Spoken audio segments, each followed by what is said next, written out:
Wenn man im Pfund daheim sein darf, dann hat man ein ganz besonderes Glück im Leben.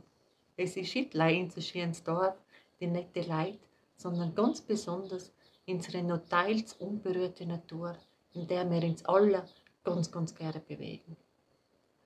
Und ich glaube, wir sind auch verpflichtet, dass unsere Kinder und Enkelkinder genau das Gefühl haben, wie schön wir haben und wie lebenswert das es bei uns ist.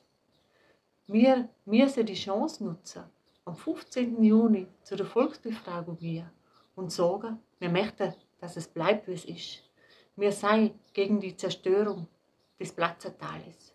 Wir sind gegen den Verkehr, den Gestank, den Dreck, das Licht und den Lärm, der wo auf uns zukommt. Denn alles, was einmal zerstört ist, das kann man nie mehr reparieren.